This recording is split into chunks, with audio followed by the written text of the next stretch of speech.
అదే RTV app వార్తల్ని క్షణాల్లో చదివే అవకాశం ఉంటుంది. ఒక న్యూస్ పేపర్, ఒక టెలివిజన్ ఛానల్ మీ చేతుల్లో ఎప్పుడూ ఉంటాయి. బంగ్లాదేశ్లో హిందువులపై జరుగుతున్నటువంటి మతపరమైనటువంటి హింసను వ్యతిరేకిస్తూ భారత్ వ్యాప్తంగా హిందూ సంఘాల ఆధ్వర్యంలో అదేవిధంగా ఇస్కాన్ ప్రతినిధుల ఆధ్వర్యంలో పెద్ద ఎత్తున నిరసనలు పెళ్లిబిక్కుతున్నాయి. ప్రస్తుతం ఖమ్మం జిల్లా కేంద్రంలో కూడా నిరసనలకు పిలుపునిచ్చారు. హిందూ ఐక్య సంఘంకి సంబంధించినటువంటి ప్రతినిధులు, హిందూ పరివార సంస్థలందరూ కూడా ఈ ఆందోళనలో నిరసనలో పాల్గొంటున్నారు. బంగ్లాదేశ్లో జరుగుతున్నటువంటి మతపరమైనటువంటి హింసను ప్రతి ఒక్క భారతీయుడు ఖండించాలని కూడా అటు హిందూ పరివార సంస్థలు కోరుతున్నాయి. ఇప్పటికే ఇస్కాన్కి సంబంధించినటువంటి హిందూ స్వామీజీ చిన్మయ కృష్ణదాస్ను అరెస్ట్ చేయడం, దేశద్రోహం కింద నేరం కింద ఆయన అరెస్ట్ చేయడం, తర్వాత ఆయన తరపున వాదనలు వినిపించే న్యాయవాదులపై కూడా దాడులు చేయడం పట్ల అంతర్జాతీయ భారత సమాజం కూడా పెద్ద ఎత్తున ఆగ్రహం వ్యక్తం చేస్తుంది. దీనికి సంబంధించి ఖమ్మం జిల్లా కేంద్రంలో కూడా నిరసనలు వ్యక్తం చేస్తున్నారు. ఇస్కాన్ ప్రతినిధులతో పాటు హిందూ పరివార సంస్థలన్నీ కూడా ఈ ఆందోళనలో పాల్గొన్నాయి. ప్రస్తుతం మనం ఇస్కాన్ ప్రతినిధులతో కూడా మాట్లాడించే ప్రయత్నం చేద్దాం. దాదాపు ఇస్కాన్ ప్రతినిధులు బంగ్లాదేశ్లో నిరుపేదలందరికీ కూడా ఆకలి సమస్యను తీరుస్తూ అక్కడ చాలా సేవా కార్యక్రమాలు కూడా చేపడుతున్నారు. ఈ నేపథ్యంలో చిన్మయ్ కృష్ణదాస్ లాంటి స్వామీజీని అరెస్ట్ చేయడం, అది కూడా దేశద్రోహం కింద అరెస్ట్ చేయడాన్ని ఏ విధంగా భావించాలి? అక్కడ న్యాయవాదులు కూడా ఎవరు ముందుకు రాని పరిస్థితి ఉంది.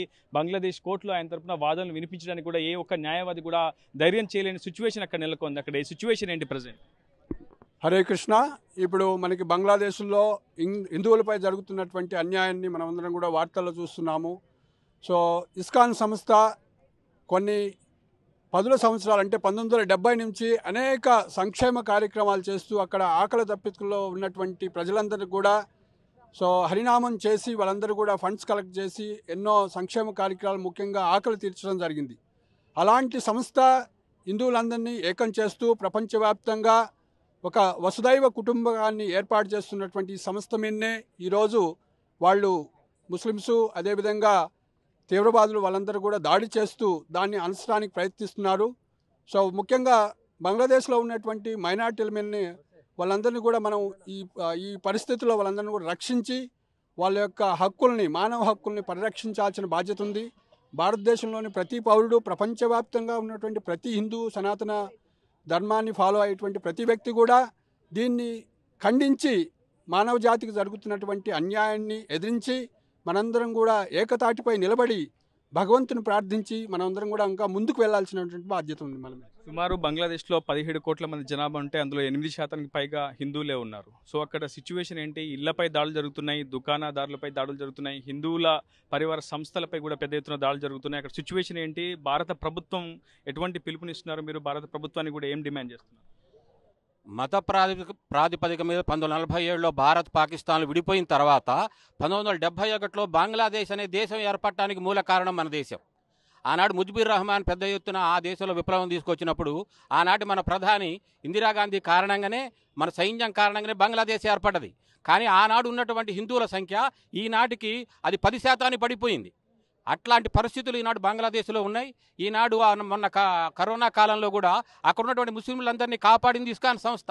కనీసం ఇస్కాన్ సంస్థ పట్ల కృతజ్ఞత కూడా లేకుండా ఇస్కాన్ యొక్క స్వామీజీని అరెస్టు చేయటం, ఆయన మొన్న ఢాకా నుంచి చిట్టగాంగ్ వెళ్తుంటే ఎయిర్పోర్ట్లో అరెస్ట్ చేయటం, ఆయన తరఫున వాదించడానికి వస్తున్నటువంటి లాయర్ మీద దాడులు చేయటం, అక్కడ హిందూ స్త్రీల మీద అత్యాచారాలు జరుగుతున్నాయి, హిందువుల ఇళ్ల మీద దాడులు చేస్తున్నారు, హిందువుల ఆస్తులు ఇదవుతున్నాయి. మనం బాగా గుర్తుపెట్టుకోవాల్సిన విషయం, ఆ బంగ్లాదేశ్ ఏర్పడటానికి మన దేశం మూల కారణం అని చెప్పి ఇందిరాగాంధీ మ్యూజియాన్ని పెడితే వాళ్ళు ఆ మ్యూజియాన్ని కూడా నాశనం చేశారు. చివరికి నేటి మన ప్రధానమంత్రి ఢాకేశ్వరి దేవాలయంలో అమ్మవారికి ఒక బంగారు కిరీటాన్ని తీసుకుపోయి సమర్పణ చేస్తే ఆ బంగారు కిరీటాన్ని కూడా ఎత్తుకుపోయారు. ఈనాడు బంగ్లాదేశ్లో హిందువులు బతికే పరిస్థితి లేదు. హిందువుల యొక్క పరిస్థితి చాలా దారుణంగా ఉంది. కాబట్టి భారతదేశం హిందువులందరం కూడా మనం ఏ సంస్థ వాళ్ళమైనప్పటికీ కూడా మన అందరం కలిసి అక్కడ హిందువులకు సంఘీభావం ప్రకటించాలా. నేటి బంగ్లాదేశ్ రేపటి భారతదేశం బాగా గుర్తుపెట్టుకోవాలి. మనం ఈనాడు బంగ్లాదేశ్లో ఉంది కదా, మాకేం కాలేదు అనుకోవద్దు. రేపు మన పరిస్థితి అదే కాబోతున్నది. కాబట్టి హిందువులందరూ ఇప్పుడు కూడా జాగృతం కావాలా. మనం అందరం కూడా సమైక్యం కావాలా. మనం ఏ సంస్థల్లో ఉన్నా మనం హిందువులం, మనం అందరం సమైక్యంగా సంఘటితంగా ఉంటేనే ఈనాడు బంగ్లాదేశ్నైనా రేపటి భారతదేశాన్నైనా మన హిందూ ధర్మాన్నైనా మన హిందూ సంస్కృతినైనా కాపాడతాం. దేశం ముఖ్యం, ధర్మం ముఖ్యం. ఈ విషయాన్ని హిందువులందరూ గుర్తుపెట్టుకొని ఈనాటి సంఘీభావ ర్యాలీలో బంగ్లాదేశ్ హిందువుల మీద జరుగుతున్న దాడులను తీవ్రంగా ఖండిస్తూ భారతదేశ ప్రభుత్వం కూడా తీవ్ర చర్యలు తీసుకోవాలా. అవసరమైతే బంగ్లాదేశ్ ప్రభుత్వం మీద నిషేధాజ్ఞలు ఏమైనా విధించైనా సరే ఈనాడు బంగ్లాదేశ్ కరెంటు ఇస్తున్నది మనం, నీళ్లు ఇస్తున్నది మనం, మన మీద బతుక్కుంటూ కూడా వాళ్ళు అక్కడ మన హిందువుల మీద దాడులు చేస్తున్నారు. కాబట్టి దీన్ని మేము హిందూ సంస్థలన్నీ కలిసి ఈరోజు రాష్ట్ర వ్యాప్తంగా అన్ని జిల్లా కేంద్రాల్లో హిందూ సంస్థలన్నీ కలిసి హిందూ ధర్మరక్షా సమితి పేరుతోటి బంగ్లాదేశ్ యొక్క హిందువులను కాపాడాలా, వాళ్ళ మీద ఎలాంటి దాడులు జరగడానికి వీల్లేదని మేము అందరం తెలియజేస్తూ ఈరోజు ఖమ్మంలో ఈ సంఘీ భావ ర్యాలీ చేయడం జరుగుతున్నది. సాధారణంగా ఎక్కడైనా మానవ హక్కుల ఉల్లంఘన జరిగినప్పుడు అంతర్జాతీయ కోర్టులు కావచ్చు, ఐక్యరాజ్య సమితి వంటి సంస్థలు ప్రతిస్పందిస్తుంటాయి. కానీ హిందువుల పట్ల దాడులు జరిగినప్పుడు ఎందుకు చాలా మంది మౌనం వహిస్తారన్న ఒక ప్రశ్న కూడా ఉత్పన్నమవుతుంది. ఇప్పటివరకు కేవలం AP deputy CM Pawan Kalyan మినహా ఏ ఒక్క రాజకీయ పార్టీల నేతలు కూడా పెద్దగా స్పందించినటువంటి దాఖలాలు ఎక్కడా కనిపించట్లేదు. అసలు హిందువుల పట్ల జరుగుతున్నటువంటి దాడుల పట్ల రాజకీయ పార్టీల వైఖరి ఏ విధంగా ఉందనుకుంటున్నారు మీరు? భగవద్గీతలో భగవంతుడు సాక్షాత్తు శ్రీకృష్ణ పరమాత్మ చెప్పాడు, ధర్మం అంటేనే భగవంతుడు. ధర్మాన్ని కాపాడటం కోసం తప్పకుండా ప్రతి యుగంలో ఎప్పుడైతే ధర్మం నశిస్తుందో వస్తా అని చెప్పాడు. కాబట్టి ప్రతి హిందువు కూడా ఇది తన కర్తవ్య ధర్మంగా భావించి ప్రతి వాళ్ళు ఈ సంఘటనని వ్యతిరేకించడం కోసము కంపల్సరీ నిరసన తెలియాల్సిన అవసరం చాలా ఉంది. చాలామంది ఏమనుకుంటారంటే హిందూ అంటే ఒక భారతదేశం అనుకుంటున్నారు. మన హిందువులు ప్రపంచవ్యాప్తంగా అన్ని దేశాల్లో ఉన్నారు. ప్రపంచంలో ఉన్న అందరు హిందువులు కూడా తప్పకుండా ఈ విషయాన్ని ఖండించాల్సిన అవసరం ఉంది. కాబట్టి ఒక్కళ్ళ వల్ల కాదు, ప్రపంచంలో ఉన్న ప్రతి హిందువు కూడా మేలుకోవాలని మేము కోరుతున్నాం.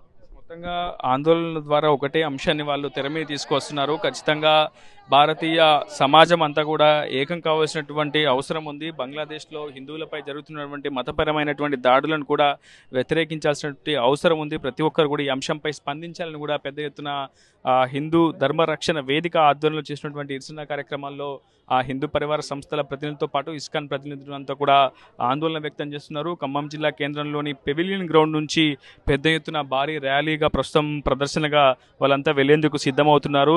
భారత ప్రభుత్వానికి కూడా ఒకటే విన్నపిస్తున్నామని చెప్పి హిందూ పరివార సంస్థలు చెప్తున్నాయి. ప్రభుత్వం కూడా ఎన్ని ఆంక్షలు విధించినా సరే బంగ్లాదేశ్ ప్రభుత్వాన్ని కొంత పూర్తి స్థాయిలో అదుపులోకి తీసుకువచ్చి అక్కడ ఉన్నటువంటి పరిస్థితులను కూడా అదుపులోకి తీసుకురావాలి. అక్కడ ఇస్కాన్ స్వామీజీ చిన్మయ కృష్ణదాస్ను కూడా వెంటనే విడుదల చేసే విధంగా భారతీయ ప్రభుత్వం బంగ్లాదేశ్ పై ఒత్తిడి తీసుకురావాలని అయితే డిమాండ్ చేస్తున్నారు. అక్కడ జరుగుతున్నటువంటి దాడుల పట్ల అంతర్జాతీయ భారత సమాజంతో పాటు మానవ హక్కుల సంస్థలు, ఐక్యరాజ్య సమితి వంటి సంస్థలు కూడా వెంటనే ప్రతిస్పందించి అక్కడ ఉన్నటువంటి పరిస్థితులను అదుపులోకి తీసుకొచ్చి అరికట్టే విధంగా ప్రయత్నాలు చేయాలని చెప్పి అయితే హిందూ ధర్మరక్షణ వేదిక ప్రతినిధులు డిమాండ్ చేస్తున్నారు. దీనితో రిపోర్టర్ ఉదయ్, RTV ఖమ్మం నుంచి. మరిన్ని వీడియోస్ కోసం ఛానల్ సబ్స్క్రైబ్ చేయండి. లేటెస్ట్ అప్డేట్స్ కోసం వాట్సాప్ ఛానల్ ఫాలో అవ్వండి. అండ్ లింక్ డిస్క్రిప్షన్ లో ఉంది.